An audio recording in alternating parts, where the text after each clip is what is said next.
guys, welcome back to the MCU HQ, and a few hours ago we received some new images of Thor Love and Thunder. I was not planning on talking about these, but I felt like I should because there are a couple things I want to talk about that I noticed in at least one of these images. So I'll pop the image on screen and I'll do a little breakdown of it. So they did release 3 images. We have one of Jane Foster and then we have 2 of Thor. So I'm going to go most exciting to least exciting here. I think the most exciting one is this one with Thor, Star-Lord, and Mantis. Now the reason I say this is the most exciting is because there's the most story that we can gather from this image. Sure, it's just a picture of Thor and then Star-Lord and Mantis there, but what I think this is actually the beginning of the movie. I don't think the Guardians are going to be in this movie after the first act unless they come in at the end to set up their own movie that we'll see, next year, that I cannot wait for.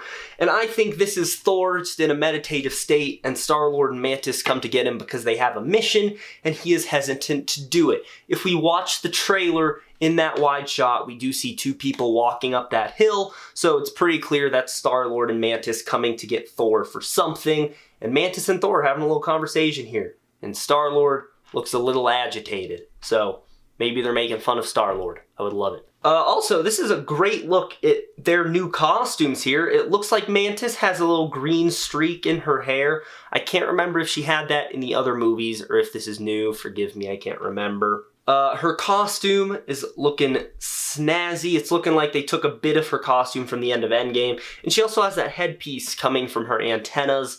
I'm wondering if that's aesthetic or if that is actually if there's a reason for it. We will find out in due time. And then Star-Lord there has a nice jacket, and I'm just gonna say, I think this is the coolest look we've had for Star-Lord yet. The jacket has like a sleek look to it. It's got a bit more detailing. It looks more like something in space rather than something I could go buy at a store like his original jacket did.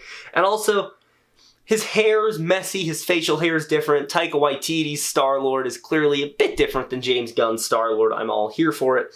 And then Thor, just looking, the holiest of holies.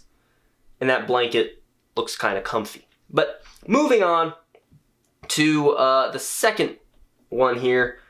This is another image of Jane Foster. They're really putting out the Jane Foster stuff.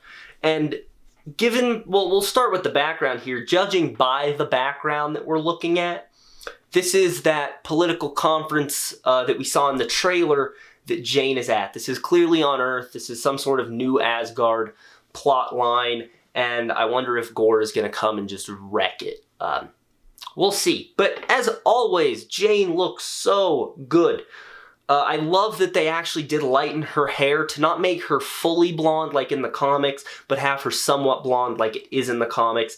And I really do like her suit. I think it's better than Thor's costume. And then when it comes to Mjolnir, I'm going to need the Marvel Legends replica of the reforged Mjolnir when they inevitably make one. Now the last image on here isn't quite as exciting, but I mean, like, Chris Hemsworth is buff. He is ripped.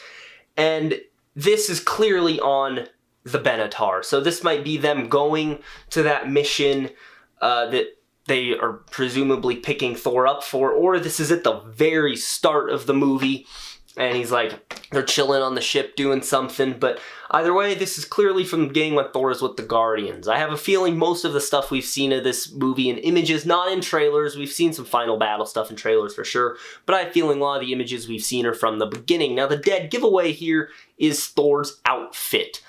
It seems like he's going to be dressed as this rock star when he's with the Guardians, and once he goes on his own journey and leaves them, that's when he's going to have the more classic Thor look. So anything we see of this 80s rock star vibe, we can pretty heavily infer is from the beginning of the movie when he's with the Guardian. There you guys go. Those are the 3 new images from Thor Love and Thunder. I really want to talk about the first one because it gave some hints of what some story stuff might be in this movie. I cannot wait for this movie, seeing it on July 7th, so my review will be out early on July 8th. So how excited are you guys for Thor Love and Thunder? Let me know down in the comments below. And I'm going to let Jane Foster end this one.